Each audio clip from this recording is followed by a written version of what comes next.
Yo, happy Friday. Happy Friday. Roll the intro. Oh, forgot about that. Oh, we got to roll the intro. Happy Friday, everybody. So excited to be here. We got Spencer, we got Mike. 4th of July weekend coming up. Yes. How you guys doing? Happy Independence Day, right? I think it's 250th celebrated today and birthday. tomorrow. Yeah. 250. That's pretty. It's amazing. What better topic than AppLocker? Right? Independence from apps. There's so many jokes there. I feel like independence from malware, independence from apps, independence from Susie in accounting. I'm gonna throw out the agenda. That's a really good agenda segue here, right? The great AppLocker migration. We obviously went with a Star Wars theme today. Thank you, Mike. Yeah. So what? First up is Return of the AppLocker, and then second, the rise of the. Are we aging ourselves by having Star Wars references? I feel a little bit. It depends if you're like an old school Star Wars fan or if you're like a new Disney Star Wars fan. And I think that depends on your age. I'm an OG like Star Wars fan, so like I very much like the original Star Wars over the Disney iterations. I don't know. Where do you sit on that one, Mike? I think the movies are good and entertaining, so I just kind of like them all. My favorite's actually Rogue One, so I think that's a really good movie. Rogue One. Yeah. Rogue One is actually really solid. I know that was more Disney era, but Rogue One was solid. Yeah, I really like Rogue One. Have you seen that one, Jose? I did see Rogue One. I love the Clone Wars cartoons. Sign me up for those. Yeah, those were awesome. I don't know how I caught them. I think it was where were they airing? Like Disney Plus or something. This is the best thing Disney Plus has put together. Like it was like amazing. I love the OG movies. Yeah, the OG movies are awesome too, and I kind of like the new Disney ones. It's like a weird. I don't know. I enjoyed some of it. Some of it, I don't know. Some of it wasn't great, but I don't know. I like the cartoons a ton. I really do. By the way, watch some of the new ones, and I rewatched them, and I heard all the things over the years about the new ones, and then I rewatched them, and I was like, oh, I see what people are saying, but I don't know. I still watched them. So, the one you actually have in the meme there holds a special place in my heart because that came out I think in like 2005, and I think I was probably like 17 or 18 or something like that. And I remember going to the movie theater, and like everybody was like tailgating outside like before the movie started, and it was like this big event, and it was awesome. And then I remember watching this fight scene right between Anakin and Obi-Wan, and being like, oh my gosh, like it's amazing. And like the whole scene, and the one you have in the meme is like we were talking about before we went live, but I just remember those lines so well in my head. Like it was such a Revenge of the Sith was so good. It's a good movie. It's a good movie. Yeah. By the way, this meme, hilarious. Sorry. I know I'm a little biased here, obviously very biased here, but right. Microsoft embeds AppLocker into like every version of Windows, right? Pretty much, and then WDAC. Love it. It's awesome. You were supposed to control the apps. WDAC. Wow, we're such nerds. Hey. It's a crossover. It sure fits, you know. So AppLocker. I was gonna say you didn't really go over the agenda, but no, sorry, I didn't catch the agenda. But that's okay. That's pretty terrible. What was the rise of AppLocker? Why AppLocker? What's the value of AppLocker? Well, I'll start. I'll talk about AppLocker for a second. I'm finding since we started talking about AppLocker, so we have embedded around WDAC because of the better controls with it. When we were initially asked about AppLocker in the past of supporting it and or being able to use it, something we found a lot of older layers with it, like for older, but I guess to kind of go even further was we still get asked a lot of questions about AppLocker, and the more we talk about it publicly, we seem to be culling out a lot of people who use AppLocker and they're not using WDAC yet. And so I guess to kind of open the floor, Spencer, give us a little glimpse into your world of what you see out there in the wild as far as usage between the two, or app control in general. How does it look? What's going on? Yeah, it's funny because we were talking about this earlier, and I do a lot of internal pen tests. That's all I do, and I've done like 150 pen tests or so in the last 5 years, and I can probably count on maybe one or two hands how many customers or clients have actually had a solid application control strategy, meaning like they had AppLocker and it was really good, or they had a third-party product and it was really good, or WDAC, something like that.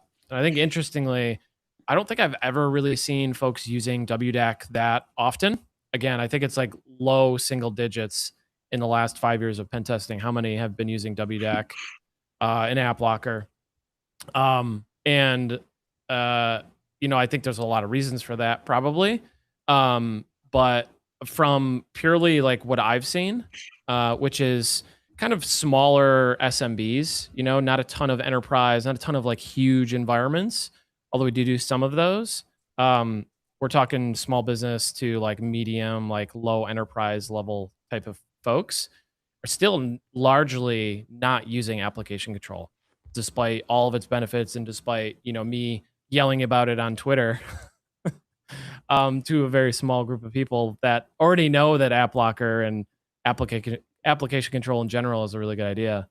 So that's what I've seen from that perspective, at least from what I've seen in the internal pen testing space. I think though, I don't know if you want me to talk about like what I see as the value of it from my perspective too, if you want me to share that. Sure, yeah.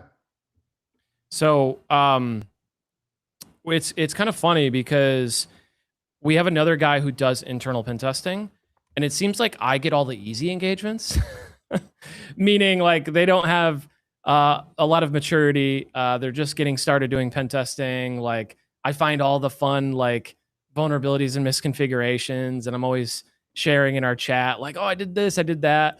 And this other guy, Tyler, he's always like, oh, I'm running into app control and this and that and all these things. And I'm like, man, you get all the hard ones. So it's kind of funny that happens that way. But I will say in relation to that is it is very difficult to operate in an environment where the client has really good app control, whether it's AppLocker or Magic Sword, or they're doing it themselves with WDAC, AppLocker, those things. It is extremely difficult when it's done well. And I think there's a lot of reasons why people don't, maybe just a handful actually, that I think are the most pressing reasons why people don't. But from my perspective, from an attacker perspective, it does make the environment much harder to attack. And I love that. Like I'm all about that. I like helping clients and helping folks make their environments harder to attack. And AppLocker, app control is like definitely the way to go for that.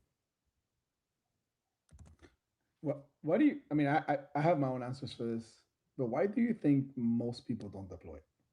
It's been around for a long time. It's honestly, I think it's one of the best defensive, like you have deception and then you have app control, right? So it's probably, right, in my opinion, right up there with deception technologies where it's just a game changer, right? Because an attacker lands in your environment.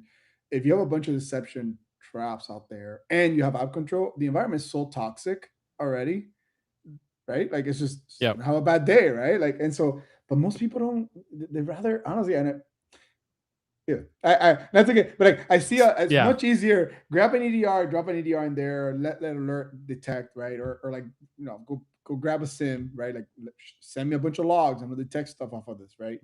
Why do you think? My own thoughts.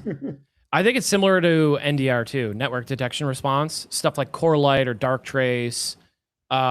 Those technologies are also very compelling. But I think they fall into the same category as those other two that you mentioned, app control and deception, because I think one, they're misunderstood. I think the purpose of those tools is misunderstood. And I think people go into those projects thinking that they're just going to block everything.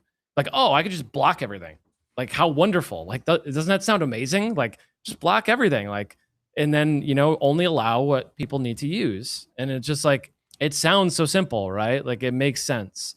The problem is, in reality, in a real enterprise, in a real environment, that is very difficult to do, like, out of the gate. Like, just starting out, it's incredibly difficult to just block everything except for the things that users need to do. And I think what happens, and I know this for a fact because I've talked to multiple organizations who have tried to deploy AppLocker, and then they break things, and then the users can't do their work, and then they complain, and those people that complain are like, the senior partner at a law firm, and he like writes the checks, and he has now vetoed all security tools that will interrupt his work, right? Like they've lost all social capital because they botched an AppLocker deployment. And so the next time that they go to do something, if it impacts that user at all, they're immediately skittish and they're like, no, you can't do that. So I think a lot of folks get the deployment wrong. They try to go too fast, too early on, and like too aggressive early on. And then they inevitably like break stuff, doesn't work. Users get unhappy. And then, they just can't get it through before. And you guys know multiple organizations who have gone through that struggle. I do as well. And especially with organizations that have limited resources. Like if you spend, 5-6 figures on an app control deployment and then you botch it, that doesn't look very good for leadership, right? Like that's wasted investment. That's time, money, and resources that they trusted you with that you have now kind of betrayed them on, right? And I think that's the biggest reason, at least that I see, why we don't see app control implemented more. And I think the second reason is just lack of vendor support. Like Microsoft just has not done a good job supporting AppLocker and app control in general in favor of other things. And so I think a lot of the responsibility needs to fall on the vendor in some of these instances. But that gives an opportunity like you guys to like come and be like, listen, you can do WDAC, you can do app control, you can block things actually really well, but you don't have to do it like super aggressive all at once, like block everything, like only allow word kind of thing to start. So those are the two big reasons I would say. I don't know, Mike. I'm curious, you guys, like, I'm curious, you guys, like, where do you guys see, like, is that consistent with what you're seeing? And what other reasons do you think that is for that?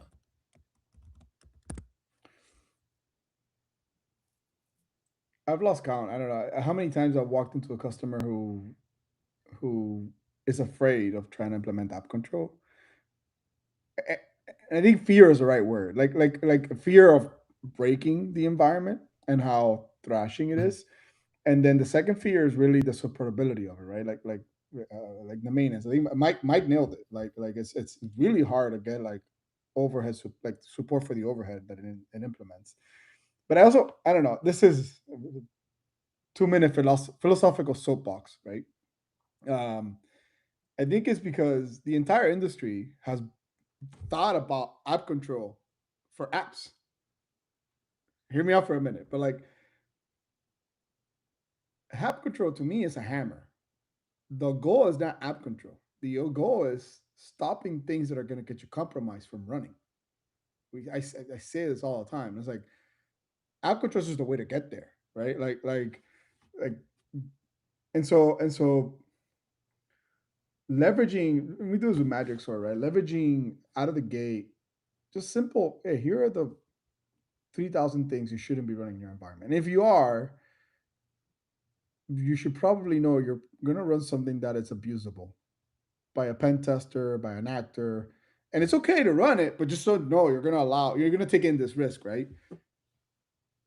And so I think that immediately reduces the overall overhead, just having to build a baseline tune, right? Again, even app, and keep me honest, but like even AppLocker and WDAC, you need to tune these things out of the gate a ton because they're going to try to block everything that's running on the OS for the most part, or like major parts of the OS, right? It's like flip that on its head. Don't like only block the things you know that people people shouldn't be dropping files into executables into. Like, why are you dropping executables into a music folder? Yep. Right? Like don't do that, right? Yeah,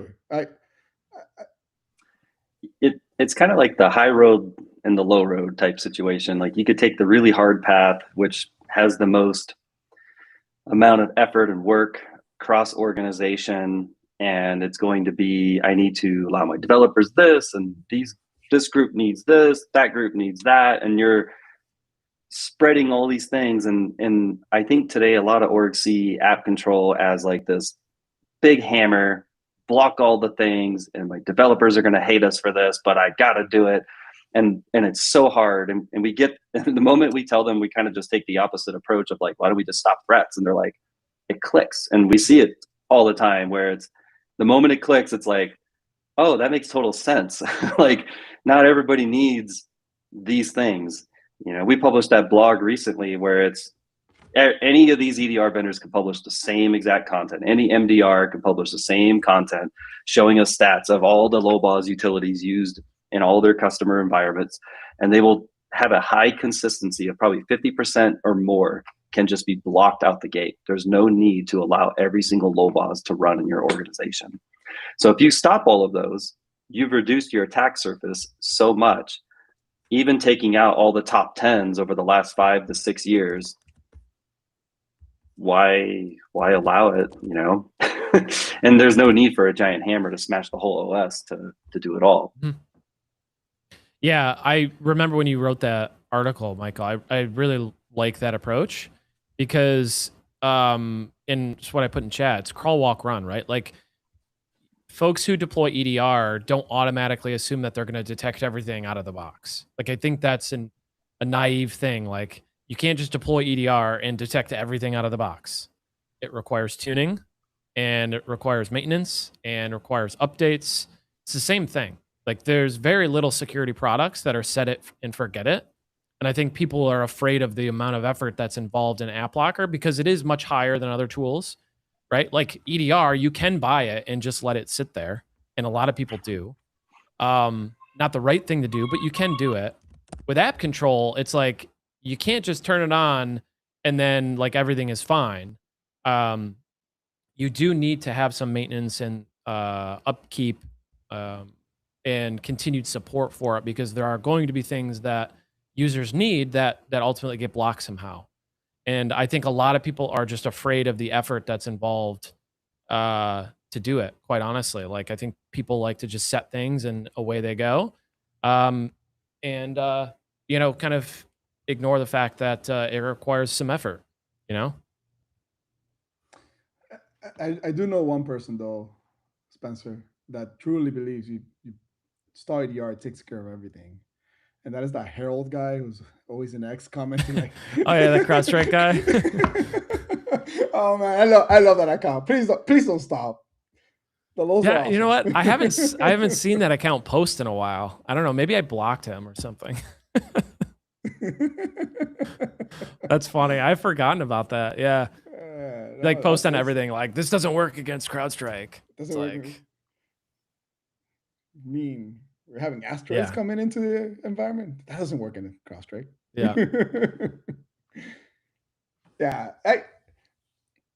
I mean, moving, like digging a little bit more, and this is, I learned a ton about AppLocker as we were building out Magic Sword, and Mike really dug into the nuance between WDAC, and we learned that as we originally started doing some consulting and implementation of AppLocker, and quickly realized that hey, you can do most of the stuff with WDAC.